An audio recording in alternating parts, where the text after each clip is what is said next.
오래간만에 이렇게 성도들이 많이 모인 곳에서 오늘 말씀을 증거할 수 있는 이런 귀한 기회를 갖게 되었습니다. 오늘 이 저녁에 특별히 불꽃 튀는 이런 황금 주말인데 오늘 이 시간에 주님 앞에 나온 모든 주의 백성들이 하나님의 놀라운 이런 불꽃 튀는 성령의 역사를 체험하시는 그런 귀한 역사가 있기를 주의 이름으로 축복합니다. 며칠 전에 제가 TV 프로그램을 봤는데요, 한 유명한 의사 선생님 이야기가 나오더라고요. 이 의사 선생님은 93평 아파트에 살고 있는데 집이 커서 그런지 아내와 대화를 할 때 카톡으로 대화를 하기도 한대요. 그런 집에서 안 살아봐서 그런지 몰라도 집이 얼마나 크면 이렇게 카톡으로 대화를 할까? 오늘 오신 여러분들의 집은 어느 정도 되는지요? 방에서 현관문까지 나가는데 몇 분 정도 걸리시는지요? 제가 알고 있는 한 할머니는 방에서 현관까지 나오는데 5분 정도 걸리신답니다. 야, 서울에 이렇게 대궐 같은 집이 있나? 네, 있습니다. 우리 옥수동에 있습니다. 이 할머니의 집은 11평 되는 아주 작은 임대 아파트이신데 그 할머니는 이제 다리가 몹시 불편해서 걷지를 못하시고 그래서 배로 기어다니시면서 매일 아침마다 저희가 우유를 배달해 드리면 방에서 현관까지 5분 동안 배로 기어 나오셔서 우유를 가져가신답니다. 한 번은 제가 너무 안쓰러워서 이 할머니에게 다음과 같은 그런 질문을 던졌어요. 할머니, 아니 우유를 배달한답시고 괜히 고생시켜드리는 거 아닌지는 모르겠어요? 그러니까 할머니가 손을 내저으시면서 이렇게 대답을 하시는 겁니다. 그런 소리 말어. 아침마다 무난 인사를 받는 것 같아서 내가 여간 행복한 것이 아니거든. 이렇게 말씀을 하시면서 이 할머니는 그 마음 가운데, 그 얼굴 가운데 진정성이 보이셨습니다. 요즘에 오늘 소화가 잘 되는 우유 180ml 우유 한 팩이 소매 가격으로 1,450원, 값으로 따지면 얼마 되지 않는 그런 우유지만 그 할머니는 힘들게 5분 동안 기어서라도 받아 드시는 아침 무난 인사가 곧 우유였습니다. 저는 조금 전에 소개하신 바와 같이 서울 성동구 금호동에 있는 옥수중앙교회 담임 목사를 맡고 있고 사단법인 어르신의 한부를 묻는 우유 배달의 이사장으로서 오늘 봉직을 하고 있습니다.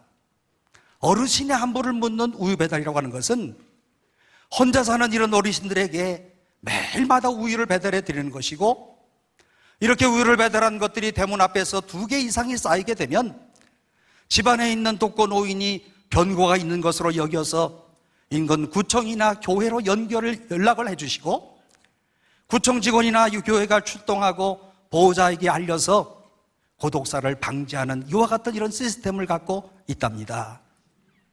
이 일이 2003년부터 시작을 했으니 올해가 2023년 꼭 만 20년을 꾸준하게 했답니다.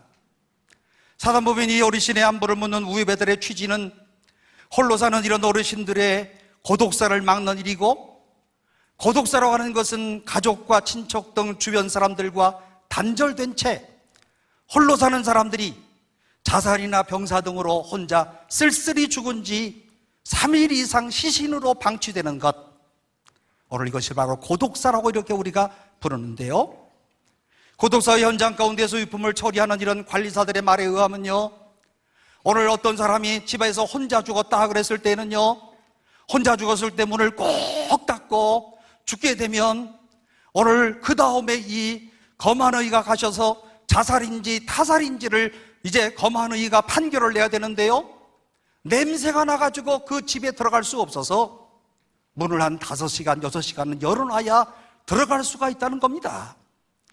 또 창문을 1cm쯤이라고 아주 조금이라도 열고 돌아가셨다고 한다면 어느 사이에 그 파리떼들이 알고서요, 오늘 이 죽은 시신에게 파리떼가 달려들어가지고 방 안에 가득가득 채워가지고 거만이가 들어갈 때에는 또 대여섯 시간 동안 문을 활짝 열고 들어가서 자살입니다, 타살입니다, 자연사입니다, 이와 같은 이런 결정을 내린다는 겁니다. 여러분, 얼마나 비참한 얘기입니까? 오늘 우리가 모든 크리스찬들이 하나님의 형상을 따라 지음받은 존재라고, 오늘 나는 존귀한 그런 존재라고, 오늘 내 형상 가운데는 하나님의 그런 모습이 있다고 오늘 우리가 그렇게 생각을 하고 있는데, 마지막 순간을 아무도 없이 홀로 외롭게 죽었다고 하는 것, 오늘 여러분, 이것이 바로 하나님의 뜻이라고 생각을 하십니까? 이런 모습을 하나님이 보신다고 한다면 주님은 우리의 이와 같은 이런 모습을 어떻게 생각을 하실까? 하나님은 택하신 백성들을 통해서 큰 일을 행하시기를 원하시는데, 가끔 큰 일을 허락하시기에 앞서 결단을 요구하실 때가 있답니다. 40년 광야에서만 이스라엘 백성들은요, 요단강을 건너야 되는 이와 같은 이런 결단의 시간이었는데, 하나님께서 가나안 입성에 앞서서 이스라엘 백성들의 믿음을 보시기 원하여서 요단강에 이런 바로 그 관문을 통과하게끔 하시는데, 저에게는요, 옥수동과 압구정동을 가로지르는 한강이 어쩌면 저에게는 믿음의 관문이었다고 생각을 합니다. 1998년에 출품했던 옥수동에 서면 압구정동이 보인다, 이런 연극이 있어요. 달동네 옥수동에서 보면 한강 너머의 압구정동에 내려다 보이는데, 옥수동은 매봉산 자락 158m 되는 아주 높은 이런 곳에 위치해 있고, 그래서 서울의 유명한 달동네 중에 하나가 바로 옥수동이었거든요. 여러분, 요즘에 달동네라고 하는 말을 알기는 하시는 겁니까? 달동네란 달과 가까이 있는 동네, 이런 동네가 바로 달동네예요. 가난한 사람들이 밀집해서 살아가는 이와 같은 이런 아주 어려운 그런 동네, 그렇기 때문에 20년 전에 압구정동 사람들이 우리 옥수동에 살아가는 사람들을 보면서 저 옥수동은 뒷구정이다, 요즘에는 아주 개발이 돼가지고요, 뒷구정에서 역구정으로 발전을 했답니다. 옥수동이 이렇게 발전을 했어요. 제가 부임 초기에 가난한 동네에서 목회가 쉽지 않으니 멀리 압구정동을 내다보면서 한숨을 쉴 때가 있었어요. 저런 압구정동 부자 동네에서 목회하시는 목사는 누굴까? 저런 곳에서 목회하시는 목사님은 얼마나 행복할까? 첫 부임 후에 교회 살림이 아주 참 힘들었답니다.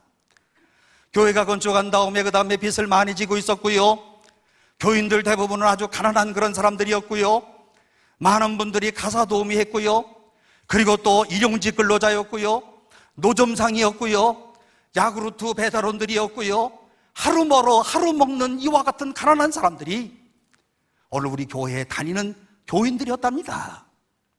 그러나 이런 가난이 주님을 가까이 하는 동기가 되었어요. 믿음이 참 좋아요. 오늘 이들은 밤 12시까지 일하고 그 다음날 새벽 5시에 나와서 기도하고, 오늘 이와 같은 이런 가난을 통하여서 주님을 더 의지하고 주님을 가까이 하면서 주 앞에 부르짖었던 사람들이 바로 우리 옥수동 옥수중앙교회 교인이었답니다. 오늘 이와 같은 이런 모든 많은 사람들이 있지만 우리 교인들 가운데 그래도 아주 권사님 한 분이 계시는데, 제가 부임한 지 한 3개월쯤 되신 어느 날 이 권사님이 글쎄 저보고 서울에 있는 가장 좋은 비싼 호텔로 팔순 감사 예배를 드리라고 저를 초청을 했습니다. 그래서 예배를 제가 잘 드리고 그 다음에 또 식사도 잘하고 헤어지려고 하는데, 그 권사님의 아들이 벌떡 일어나더니 양복을 그냥 다 이렇게 저처럼 이렇게 닫고 있다가 한쪽에 이렇게 열어보고 또 이쪽도 열어보고, 제가 본래에서 본 게 아니라 그분이 이쪽 저쪽 해서 봤더니 이쪽에도 봉투가 있고 저쪽에도 봉투가 있고 하시면서 저한테 하시는 말이, 한쪽에서 봉투를 꺼내시면서 목사님, 한국에서 애들을 키우려고 한다면 돈이 필요한데 학원비도 필요하고 옷도 사줘야 되고 애들이 학교 가서 기죽지 않고 열심으로 살려고 하면 돈이 필요한데 오늘 이 돈으로 애들을 좀 키우세요, 이렇게 말씀을 하시는 거예요. 여태까지 제가 목회를 하면서 이런 말을 하면서 돈을 주는 사람은 못 봤어요. 그 순간부터 제 마음속에는요, 부끄러운 고백이지만 오늘 모든 관심사는 그 봉투에 있었어요. 얼마가 들었을까? 이 봉투에 얼마가 들어있을까? 가슴이 두근두근거리고 그분 앞에서 얼른 열어보지도 못하고 집으로 돌아오는 길에 한남대교 직진 좌회전 신호동 옥수동에 오는데 걸려가지고 제가 살짝 열어봤습니다. 열어봤더니 봉투는 얇은데 세어보니까요, 수표인데 2장이에요. 눈치로 얼마 같아요? 2천만 원. 엄청 큰 돈이에요, 그 당시에. 난생 처음 2천만 원을 받아들고서는요, 심장이 쿵쾅쿵쾅 뛰면서 오늘 그야말로 집에서 가만히 생각해 보니까요, 이 돈을 가지고 우리 애들 학원비도 보내야 될 것 같고, 그 다음에 또 옷도 사줘야 될 것 같은데, 아무리 그날 밤에 와서 생각을 해보니까 이 돈은 가난한 옥수동 사람들을 위해서 저분이 바로 저분을 통하여서 작은 이웃들과 함께 나누라고 하나님이 나에게 주신 돈이라구나, 이렇게 생각을 하니까 마음이 아주 편안해지기를 시작했습니다. 그래서 제 아내와 함께 이 큰 돈을 교회에 들여서 우리 장학 구제연금으로 쓰기로 작정을 했답니다. 오늘 여러분이요, 우리 옥수중앙교회 이와 같은 장학 구제연금은요, 오늘 이 일들이 사람들의 마음을 움직였고요, 오늘 이것이 달동네 교인들의 마음을 하나로 뭉쳐서 오늘과 같은 구제사역에 불씨를 지피는 이와 같은 이런 출발점이 됐습니다. 그런 다음에 제가 부임 신방을 가는데 교인들이 얼마나 감동을 받겠어요. 우리 교인들이 대부분 다 어렵게 사시는 분들이신데요, 이제 강남으로 넘어가셔가지고 하루 일용직 근로자들 하시는데요, 제가 가서 예배를 드리고 가서 기도를 하고 그 다음에 또 축복의 말씀을 또 전하고 어려운 사람들의 이야기도 들어주고 그리고 또 같이 한바탕 울고 나면 마음이 아주 후련했어요.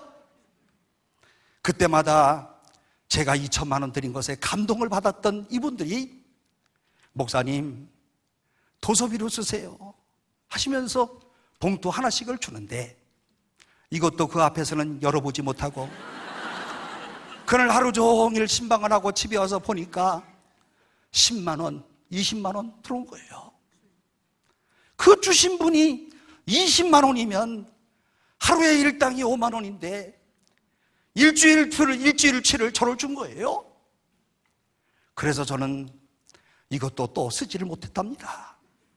신방하러 마치고 싸놓고 또 그 다음날 신방하고 또 싸놓고, 그래서 신방을 모두 마치고 오늘 이 돈을 또 한꺼번에 정산을 하니까 1,350만 원. 야, 지금 생각하면 눈물이 많이 나요.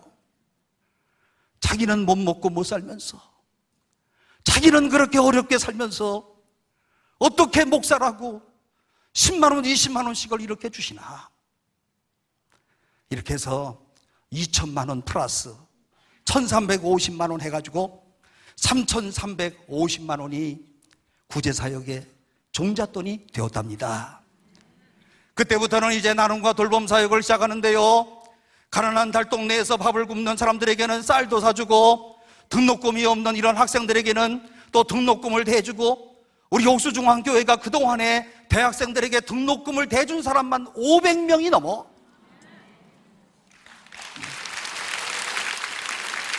그런데 저한테 넥타이를 사온 사람은 2명밖에 안 돼.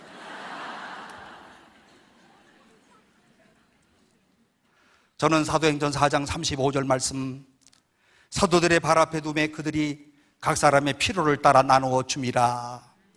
각 사람의 필요를 따라 나누어 줌이라. 자본주의라고 하는 것은 바로 능력에 따른 그런 경제적 분배 방식이라고 한다면, 오늘 우리 성경적 분배 방식은 필요한 사람들에게 나누어주는 것, 이게 바로 성경적 분배 방식이거든요. 오늘 제가 2천만 원 선돈 내놓은 이런 이야기를 들을 때면 아마 여기 계신 분들 가운데는 이런 생각을 하실 사람들이 있어요.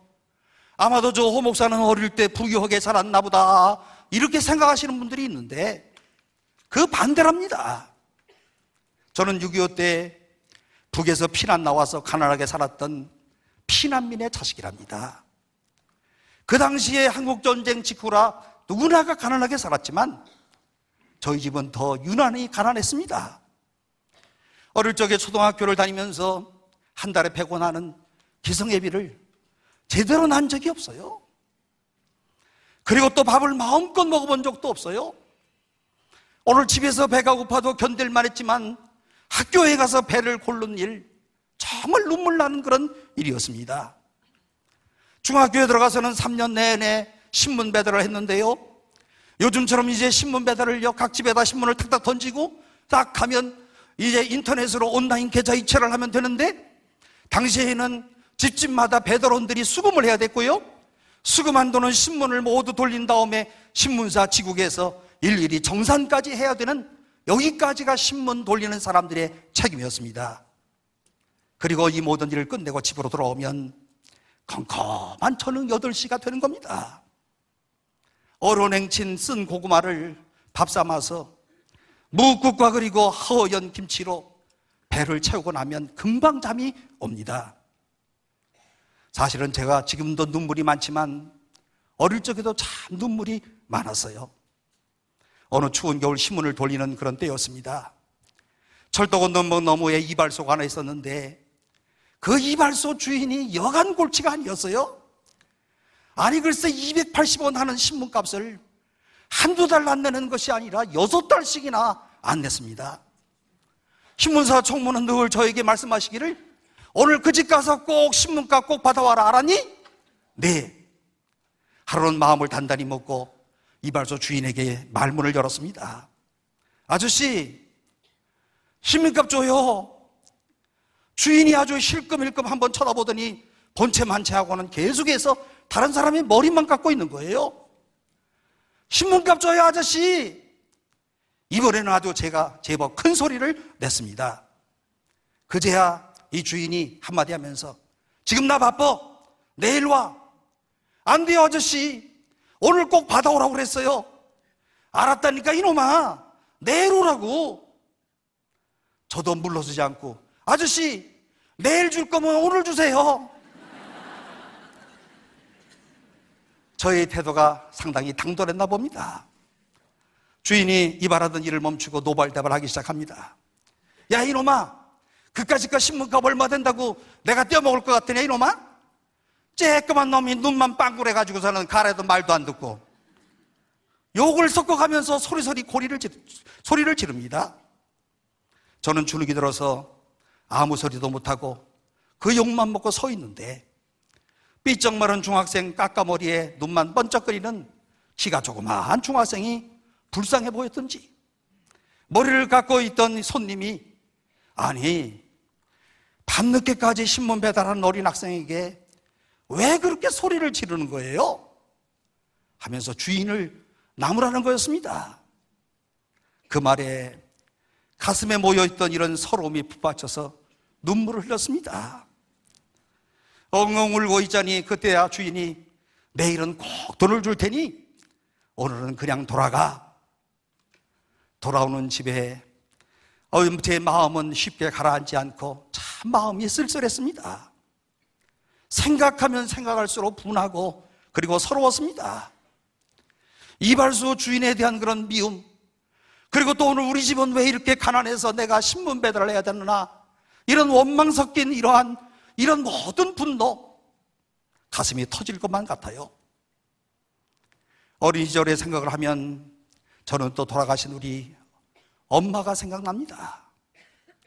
어제 저녁에 강의하셨던 김 교수님 보니까 어머니의 기도, 어머니가 잘 살펴주셔서 오늘의 이런 훌륭한 교수가 되셨다, 이런 말씀을 하시던데, 오늘 저는 어릴 적에 우리 엄마와 같이 다니는 건 몹시도 싫어했어요. 친구들과 놀다가도 우리 엄마가 보이기만 하기만 하면 일부러 저는 먼 길로 피해서 갔어요. 왜냐하면 우리 엄마는 다른 사람의 눈에 얼른 띄었기 때문이랍니다. 어릴 적에 다쳤던 그런 다리 때문에 평생을 절면서 살았기 때문입니다. 지금 생각해보면 참 죄송하고, 지금 생각해보면 아무것도 아닌데 왜 내가 그랬을까 하는 이와 같은 아쉬움이 있습니다. 그런데 우리 엄마는 저를 위해서 평생 하루도 쉼 없이 믿음으로 축복하며 새벽마다 늘 기도하시는 거예요. 눈이 내려서 이제 길이 미끄러울 때는요, 그래서 새벽 기도회를 가지 못할 때에는 냉기가 올라오는 이런 작은 방으로 건너가서 공사판에서 주워왔던 이런 스티로폴 그거다 깔고 그 위에 앉아서 열심으로 기도하는데, 기도하는 소리를 가만히 들어보니까 누구를 원망하는 소리도 아니었고 누구를 또 불평하는 그런 소리도 아니었고, 오늘 기도할 때마다 저의 기도 이 귀에 아련하게 들려오는 어머니의 기도를 들어보면 그야말로 이 아들을 위하여서 기도하는 것이고 자녀들을 위한 그런 눈물 섞인 그런 기도였고, 저처럼 지금 나이가 어느 정도 들어가는 이때에는 우리 어머니의 기도 소리가 지금도 아련하게 들려온답니다. 오늘 제가 이렇게 행복하게 살 수 있는 것은, 오늘 제가 이와 같은 이런 복음을 위하여서 오늘 이 자리에서 오늘 여러분들에게 말씀을 전할 수 있는 것은 우리 엄마의 기도 덕분이라고 생각합니다. 너무 고마움과 죄스러움을 금할 길이 없어요. 이제 우리 엄마 천국 가신 지 17년의 세월이 지났습니다. 얼마 전에 제가 산소에 찾아가서 엄마 미안해, 내가 너무 어렸어, 내가 너무 어려서 엄마를 왜 이렇게 도망다녔는지 몰라? 엄마 미안해. 무덤 속에 침묵하고 계시는 엄마에게 눈물로 저의 부족함을 고백을 했답니다. 이런 성장 과정을 겪었기 때문에 오늘 저는 가난한 사람들의 마음을 너무나도 잘 알고 있었고, 그만큼 옥수동 사람들에게 따뜻한 사랑을 있는 대로 나누어 주는데요, 오늘 이렇게 나눔 사역을 한 10년쯤 꾸준하게 했을까? 입에서 입으로 소문이 나가지고요, 이제 나눔 잘하는 착한 교회 하면서 2011년 9월 달에 조선일보 기자가 취재를 했는데요, 인터뷰하는 가운데 뭐라고 타이틀을 썼는가 하면, 산동네 한 집 두 집 비는데 울보 목사님 교회는 빚어봐요. 제가 그 순간부터 울보 목사가 됐답니다. 조선일보 기자와 인터뷰를 하는데요, 이런 얘기하다가 눈물이 글썽글썽, 저런 얘기하다가 눈물 글썽, 이런 얘기하다가 또 눈물 글썽 하니까, 목사님, 제가 신문에다가 목사님을 울보 목사님이라고 써도 될까요? 그래서 제가 그때부터 별명이 울보 목사가 됐습니다. 오늘은 안 울라고 제가 며칠 전부터 다짐을 했는데 여러분들이 오늘 너무 많이 오셔가지고 또 올 것 같아. 독거노인에게 우유 안부 배달을 시작한 것은 바로 2천만 원 사건이 있은 지 2년쯤 지나고 우리 교회가 구제에 열심을 냈던 그런 때였습니다. 그런데 동네 할머니들이 저만 지나가면 저한테 얘기하는 거예요. 목사님, 다리 아파요. 목사님, 무릎 아파요.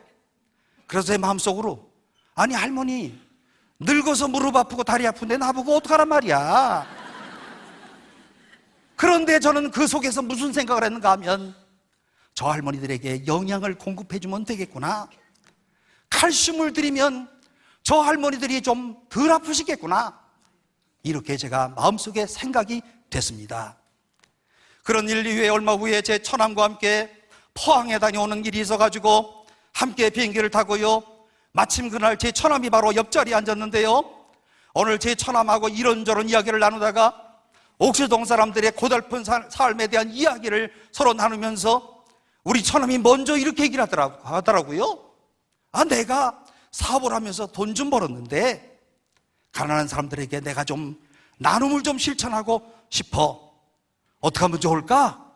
그러시는 거예요.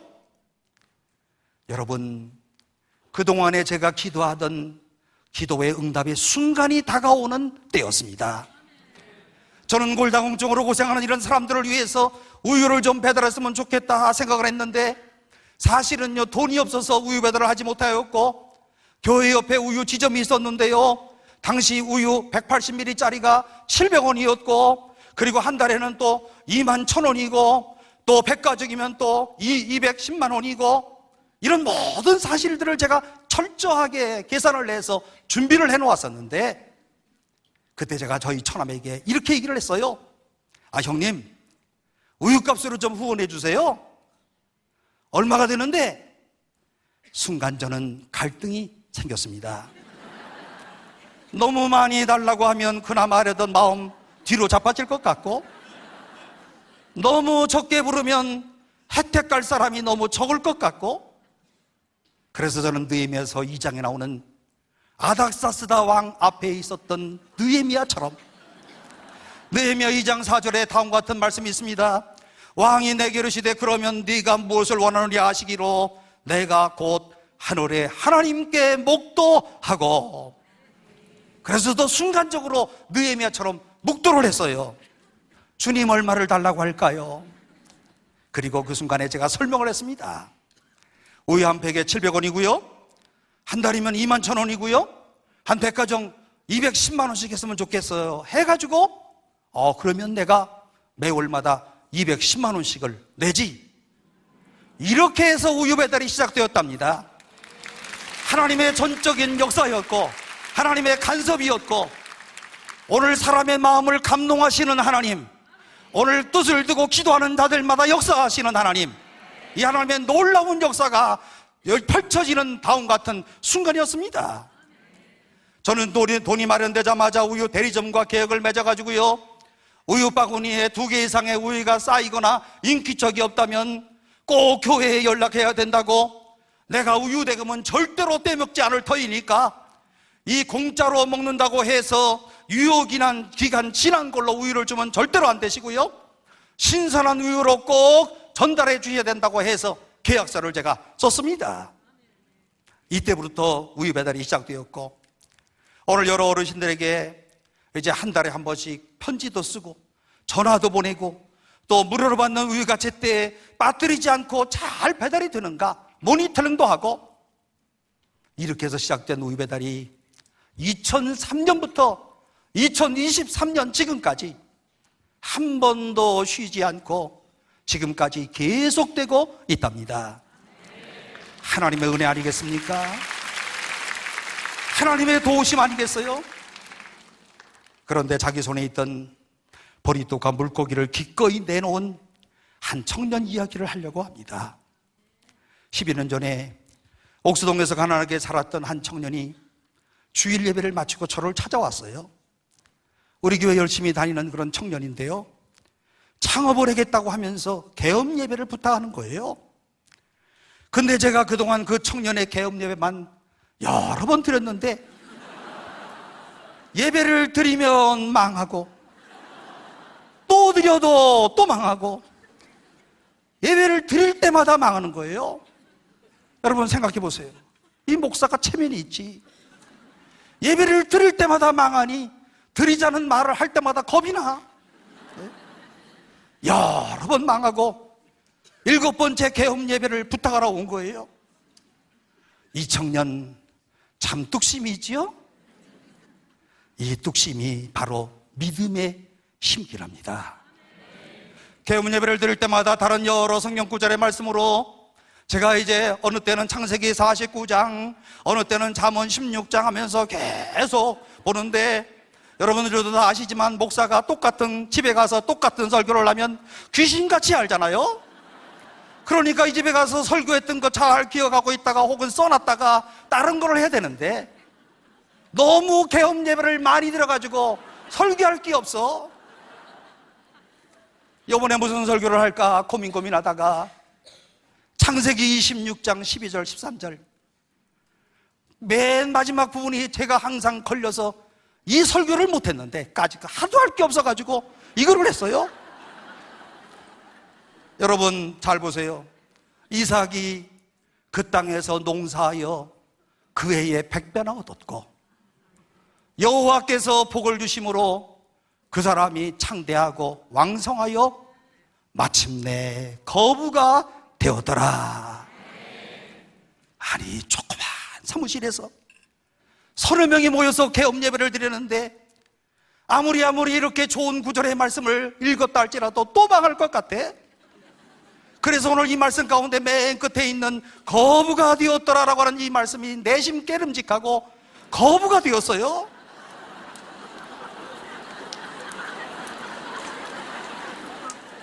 또 망할 텐데 무슨 거부야?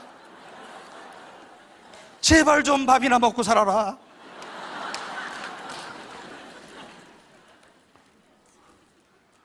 이 청년네 집은 얼마나 가난한지 단칸방 하나에 6 식구가 살아요. 오늘 이 자리에 그 아버지 어머니 오셨어.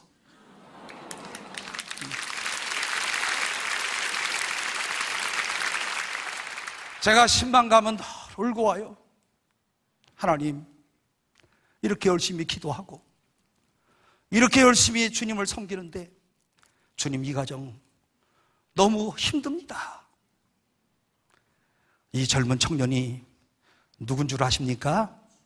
바로 우리 교회 김봉진 집사. 누군지 모르시는 것 같아요. 여기 촌에는. 누군지 모르세요?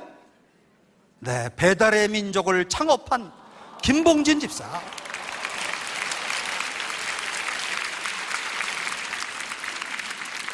약속의 말씀대로 이루어졌습니다. 기도한 대로 응답되었습니다. 2000년, 10년 후에 진짜 거부가 됐습니다. 제 기도빨이 대단하지요?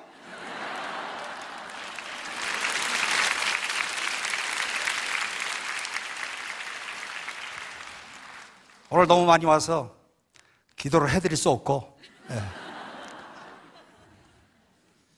그런데 이 김 집사가 우유배달 초기 때부터 저에게 늘 이런 얘기를 하는 거예요. 목사님, 제가 사업이 잘 돼서 이제 좀 더 돈을 좀 벌면 우유배달은 제가 책임지겠습니다. 우유배달 하는 건 너무 좋아요. 늘 따라다니면서 이런 소리 하는 거예요. 그래서 그럴 때마다 제 마음속에서는 밥이나 먹고 살아라. 밥이나 먹고 살아야지. 이 청년은요, 늘 저한테 배달이 너무 좋다고, 우유배달 너무 좋아요, 우유배달 너무 좋아요. 배달의 민족에 또 창업을 해가지고 또 이 회사를 차려놨는데, 거기 딱 대문에 쫙 들어가면요, 다음 중 우리 회사가 오늘 우유를 배달하는, 우리 회사를 통하여 우리 회사가 지원하는 교회는 어느 교회입니까? 1. 세문안교회. 2. 충영교회. 3. 사랑의 교회. 4. 옥수중앙교회. 4번. 들어가는 사람들마다 우유배달 옥수중앙교회, 들어가는 사람들마다 우유배달 옥수중앙교회. 여러분, 이렇게 좋은 교육이 어디 있어요? 그리고 그는 매일마다 만날 때마다 배달 하다가 배달의 민족으로 진 거예요.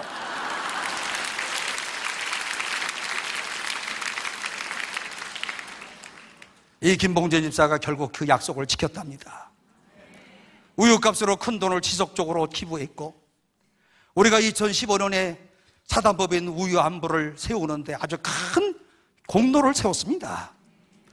작은 물결이 모여서 큰 강을 이루는데요, 우유배달 가운데는요, 기업 후원자들이 20여 곳이나 있고요, 배달의 민족과 인연을 해가지고요, 큰 기업들 그리고 스타트업 기업들이 오늘 우리 재단을 후원하기를 잘하는데, 달동네 조그마한 교회에서, 그리고 아주 조그맣게 시작했던 우유배달이 믿지 않는 사람들의 마음을 감동을 하고, 믿지 않는 사람들의 지갑을 열어서 이들로 후원하게 만드시는 이는 도대체 누구일까?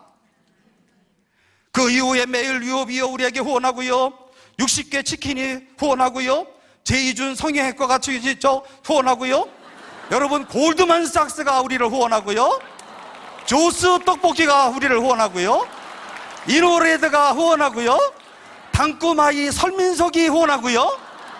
설민석 아시는 거예요?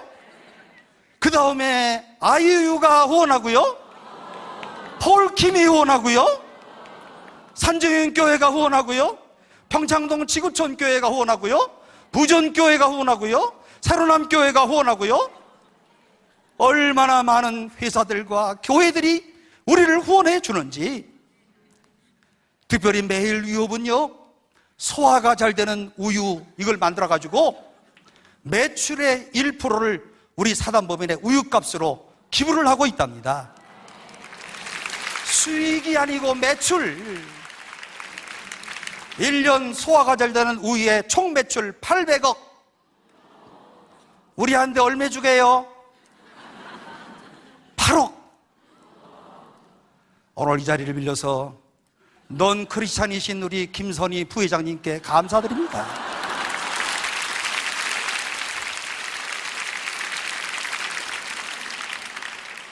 이렇게 따뜻한 사랑연대가 우유안부 캠페인을 널리 알리고 있고, 지금은 후원자가 2만 7천 명. 알지 못하는 이런 사람들에 의해서 2만 7천 명. 20년 전 옥수동과 금호동에 주님의 따뜻한 마음을 품고 백각으로 시작했던 우유 배달이 꼭 20년이 지난 오늘 2만 7천 명의 후원자가 생겼답니다. 그래서 서울의 25개 구는 물론이고요, 강원도 18개 시군 가운데 11개의 시군에 우유가 전달되고요, 경상남도 밀양에도 후원 가고요, 대전에도 가고요, 부산에도 가고요, 그리고 경기에도 가고요, 전라도에도 가고요, 특별히 전라도 깡촌 장흥까지 가고요. 하나님의 놀라운 역사가 전국을 향하여서 매일마다 펼쳐지고 있다는 사실입니다. 오늘까지, 바로 직전까지 오늘 우리가 우리 우유를 받아 잡수시는 독거노인들이 4,070명, 4,070명의 안부를 묻고 고독사 방지를 위하여서 힘쓰고 있고, 오늘 여러분이 이것이 하나님의 기적이 아니라고 한다면 어떻게 설명할 수가 있겠습니까? 하나님이 오시는 일이 아니라면 어떻게 이와 같은 일이 일어날 수가 있겠습니까? 오직 하나님의 은혜로다. 오직 하나님의 은혜로다.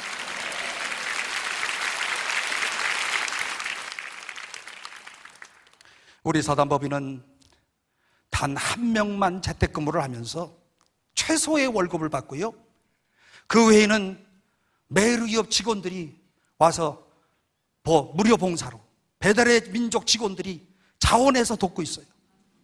그런데 제일 중요한 게 뭔지 아십니까? 저와 제 아내의 봉급은 빵원이랍니다. 공짜로. 굉장히 중요해요. 네.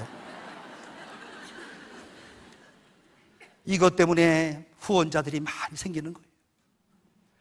이것 때문에 사회에서 오늘 우리와 같은 이런 일들을 하는 사람들을 격려해주고 있는 거예요. 사단법인의 행정비는요, 대부분의 NGO들이 20, 30%씩에 다 행정비를 쓰고 있는데 우리는 1%도 안 돼.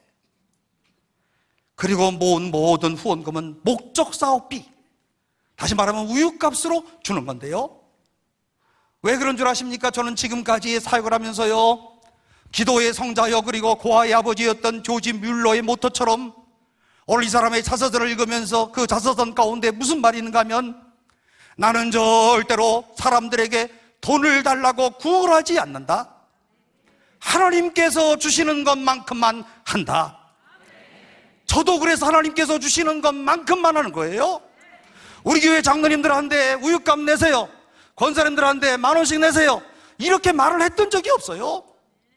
하나님이 주시는 것만큼만 한다.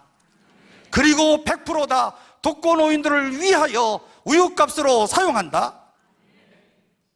우리 교회는 우유 배달 말고도 쌀 나누기, 떡국도 뽑아주기, 대학생 장학금 주기, 불신장애인 생활필수품 나눠주기, 여러 구제 사역을 하는데, 한 가지 꼭 추가해서 말씀드리고 싶은 것은, 우유를 받으시는 어르신들은 물론이고 어렵고 소외된 이들, 특별히 가난한 이들을 향한 관심과 행동에는 겸손함이 꼭 따라야 된다고 저는 생각합니다. 어릴 적에 겨울이면 저희 집 저녁밥은 냉친 고구마였었는데요, 한참 성장하는 이런 중학교 학생 시절 때, 아니 글쎄 저녁을 고구마로 먹는다면 이게 말이나 되는 겁니까? 배가 고파져요. 그리고 이렇게 배고프게 되면요, 아주 귀가 맑아지고요, 그 다음에 또 냄새가 맑아져. 그지요? 그래서 밤에 12시쯤 돼서 우리 형이 건빵이라도 사오면 얼른 일어나. 새벽에 또 밤 냄새가 나면 또 얼른 일어나. 그런데 너무 일찍 일어나면 또 우리 어머니가 빨리 자라 그래. 아버지 밥 못 먹는다고. 그런 시절을 겪었던 제가 아니었습니까?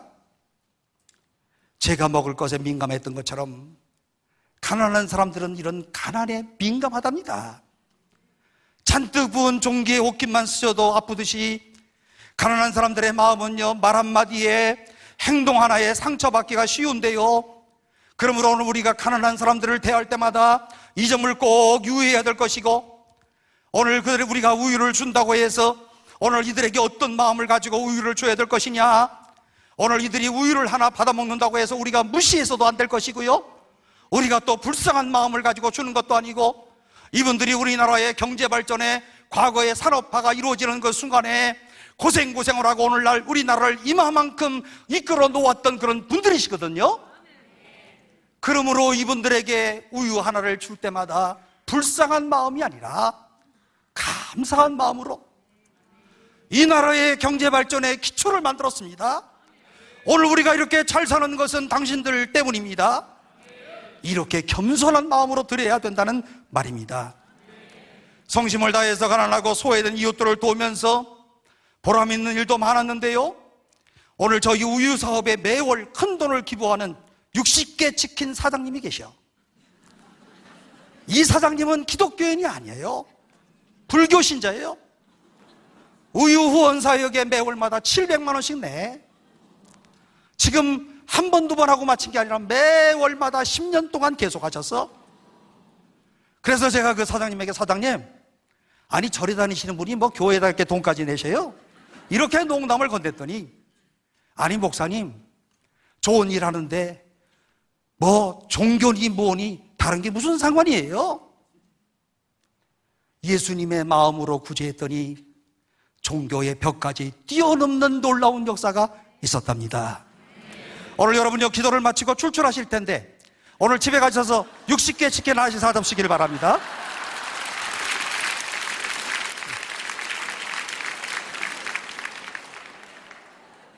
오늘 아마 60개 치킨 한 5만 개는 팔릴 것 같아요. 이선의 할머니라고 하는 분도 계셔요.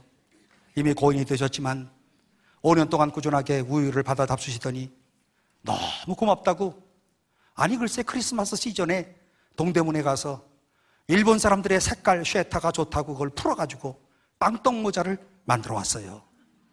100개를 만들어 오면서, 그런데 성탄절에 갖고 오시는데 목사님은 헌 쉐타를 푸른 게 아니고 세시를 사서 목사님 거는 특별히 떴습니다. 101개의 빵떡 모자를 가져왔는데 제가 오늘 잊어먹지 않고 이 빵떡 모자를 가져왔답니다.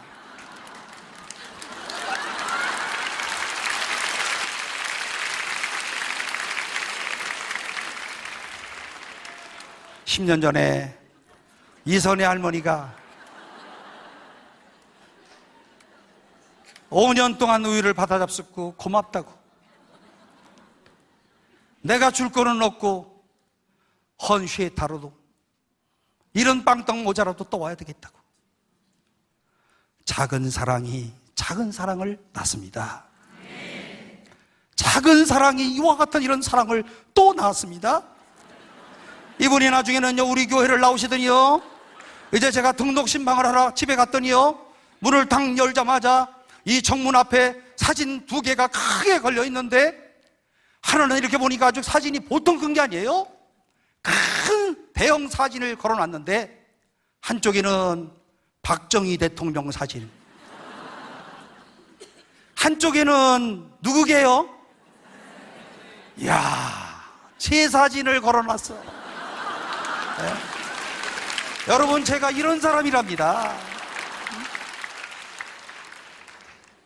그리고 그 이후에 이선의 집사님이 되셔서 천국에 가셨어요. 여러분요, 신문들을 통해서 고독사 뉴스를 들을 때면 흔히 자녀들을 탓하기 쉬운데요, 아니 자녀가 되어서 어떻게 부모가 죽어가는 것도 모르느냐 이렇게 질타를 하지만, 그런데 한번 가만히 생각해 보면 고독사가 자녀와 자식의 잘못은 아니다. 무작정 자식들만 탓할 수는 없다. 이게 결론입니다. 물론 그 중에는 이 부모님들을 일부러 버리는 이런 못된 자식들도 있지만, 제가 아는 한 집은요, 병든 어르신 내외가 사시는데 어머니가 뇌졸중으로 누워 계시는데요, 그 집에는 자식이 7명인데 정부 지원도 못 받아요. 그리고 어느 자식 하나 부모를 찾지 않아요. 저도 처음에 이 가정을 방문했을 때 화가 났어요. 아니, 자식들이 7씩이나 되는데 어떻게 부모를 이렇게 방치하느냐 했더니, 부모님들이 일부러 자식들에게 연락을 안 하고, 나 때문에 짐이 될까봐, 나 때문에 오늘 우리 자식의 마음에 짐이 될까봐 아이의 자식들과 연락을 끊고 사신다는 거예요. 여러분, 이게 부모의 마음이라는 걸 알고 계시는 겁니까? 너무너무 가난한 사람인지라, 내가 무슨 재산을 남겨놓은 것도 아니고 집을 준 것도 아니고 내가 자식에게 무슨 면목이 있다고 연락을 하면서 돈을 받을 수 있냐 하면서 아이의 연락을 끊고 사시는 거예요. 그때 저는 이런 생각을 했어요. 사람 탓이 아니고 가난 탓이구나. 사람 때문에 그러는 것이 아니고 가난 때문에 그러는구나. 이제 우리 사회의 고독사 방지는 자녀와 가족의 책임을 넘어서서 사회 전체가 감당해야 되는 때가 왔습니다. 현재 오늘 우리나라의 총 가구수 2,450만 가구, 혼자 사는 1인 가구 716만 가구. 그러니까 요즘에 웬만하면 다 부모들한테 독립해가지고 다 혼자들 살아요. 또 돈 잘 버는 아들, 딸들도 그렇고 돈 못 버는 아이들도 혼자 살아나. 그러니까 요즘 어떤 일들이 일어나는가 하면, 오늘 이런 1인 가족들이 많이 일어나면서 오늘 이들이요, 나가서 이제 옛날에는 60살 이상 되신 독거 어른들만 고독사를 하셨는데 지금은 50살도 고독사하고요, 40살도 고독사하고요, 30살도 고독사하고요, 하여튼간 혼자 살다 죽으면 고독사예요. 그게 갈수록 점점 고독사가 늘어나고 있어요. 2021년 우리 사회의 고독사, 총 고독사 수 3,378명. 이렇게 많은 사람들이 고독사를 하고 있답니다. 여러분, 우리가 지금 매일 아침마다 4,070명의 사람들에게 우유를 전해주고 있지만은 사실 자연사하는 그런 경우는 한 달에 한 100건쯤 됩니다. 적어도 우유배달이 시작된 이후에 오늘 일주일이라든지, 우리 우유를 받아 잡수는 분들은 일주일이 지났다든지 한 달이 지났다든지 또 2달이 지났다든지 이런 시신이 이렇게 방치되는 일은 없다는 겁니다. 고독사를 방지할 수 있는 가장 좋은 방법, 작은 관심에서 출발합니다. 우유 배달원이 우유 바구니를 살피는 것 같은 작은 관심, 이웃집에 오늘 내 옆집에 독거노인이 살고 있다고 한다면 어떻게 사시나 관심을 갖고요, 며칠째 문 여는 소리가 있는지 없는지, 우편함에 우편물을 가져가시는지 안 가져가시는지, 이런 작은 관심으로부터 이웃에게 사랑을 전달할 수 있는 겁니다. 이런 따뜻한 관심이 우리 그리스도인에게 필요한 것 아니겠습니까? 우리 그리스도인들이 이와 같은 이런 관심을 가지고 이 사회 요충지 구석구석에 있을 때 하나님의 역사를 이루는 놀라운 축복이 있지 않겠습니까? 생각만 하는 것이 아니고 실천으로 옮기는 거예요. 점점 각박한 그런 세상 가운데 행동으로 옮기는 이런 실천, 그 어느 때보다도 꼭 필요한 이런 때를 우리가 살아가고 있답니다. 우리가 열심히 기도하는 것 중요합니다. 믿음으로 살아가는 것 중요합니다.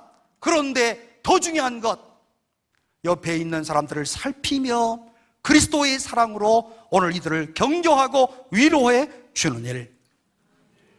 지난 추석 전에 9월 26일 한덕수 국무총리께서 새벽 6시에 우유 배달을 직접 해보시겠다면서 저희 교회에 찾아오셨어요. 우유 배달을 할 때 저랑 5분간 인터뷰하신다고 하더니 30분간 말씀을 하시는 거예요. 연세가 많이 들어서 그런 것 같아요. 그러더니 저보고 하시는 말씀이, 목사님, 정부가 할 일을 목사님이 하시네요. 너무 감사합니다. 저는 이 한마디의 말씀에 복음이 널리 펼쳐지는 하나의 복음 선포라고 들었습니다. 옆에 동행했던 보건복지부 차관에게 목사님이 하시는 일에 필요한 것이 있으면 잘 도와드리세요. 아니, 그러시면서 차관에게 또 이렇게 말씀을 하시는 거예요. 10월 3일 날 개천절 연설을 하시는데 당신이 우유 배달하고 오셨대. 나 깜짝 놀랐어요. 아니, 개천절하고 우유 배달하고 무슨 관계가 있어요?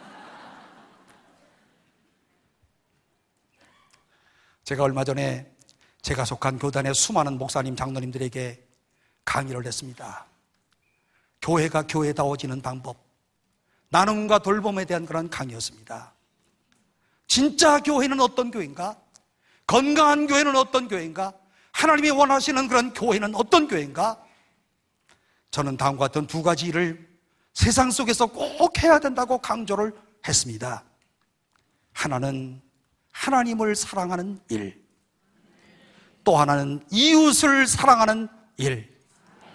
오늘 사랑하는 성도 여러분, 오늘 이 자리에 참석한 모든 성도 여러분, 하나님을 사랑하는 일에 열심을 다하시는 여러분들이 되시기를 주의 이름으로 축복합니다.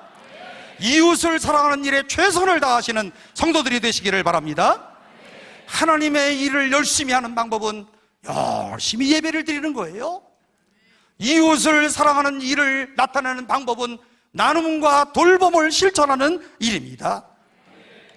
그동안에 오늘 우리 한국교회는요, 하나님을 사랑하는 일을 아주 열심히 했어요. 예배도 열심히 드렸어요. 모임도 열심히 모였어요. 그런데 더 중요한 것은 놀러가도 자기들끼리만 돌아다녔어요. 이웃을 돌보는 것이 약했답니다. 여러분, 오늘 우리 이웃들의 아우성 소리를 듣고 계십니까? 믿지 않는 사람들이 오늘 우리를 향하여 요청하는 소리를 듣고 계십니까? 가난한 사람들이 오늘 우리를 향하여 부르짖는 이런 소리가 들리십니까? 그 이웃을 돌보는 작은 관심과 행동, 오늘 이것이 바로 오늘 이 시대에 주님이 우리에게 바라시는 일이다. 진짜 신앙인, 진짜 예수의 제자, 오늘 예수님께서 십자가로 가시기 바로 직전에 요한복음 13장 말씀 가운데서 하시는 말씀, 너희도 서로 사랑하라 하시면서 이웃을 사랑하고 돌보는 일, 오늘 이것이 바로 주님이 마지막으로 우리에게 주신 마지막 말씀이라고 한다면, 여기에 제자의 길이 있다고 한다면, 오늘 우리 모두가 주님의 제자 되어서 주님의 길을 묵묵히 따라갈 수 있는 오늘 주의 백성들 모두가 꼭 되시기를 바랍니다. 사도 바울의 13권의 책 가운데서 예수님의 말씀 인용한 것 딱 한 구절이 있어요. 13권의 책을 쓰면서 예수님이 하셨던 말씀 딱 한 구절, 사도행전 20장 35절, 주는 것이 받는 것보다 더 복되다 하신 주의 말씀을 기억해야 할지니라. 주는 행복을 누리시는 여러 성도들이 꼭 되시기를 바랍니다. 예수님의 확실한 제자가 되시기를 주의 이름으로 축복합니다. 기도하겠습니다.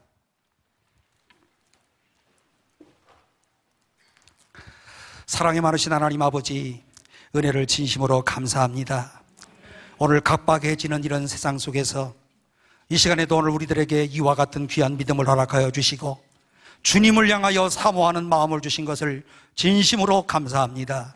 주님 오시는 날까지 오늘 우리의 예배에 힘쓰는 주의 백성들 되게 하여 주시고, 또 이웃을 사랑하는 일에 최선을 다하는 하늘나라의 백성들 모두가 되도록 주여 축복하여 주셔서 하나님을 사랑하고 내 이웃을 내 몸과 같이 사랑하라 하신 주의 말씀을 응하는 주의 백성들 모두가 되도록 주여 축복하여 주옵소서.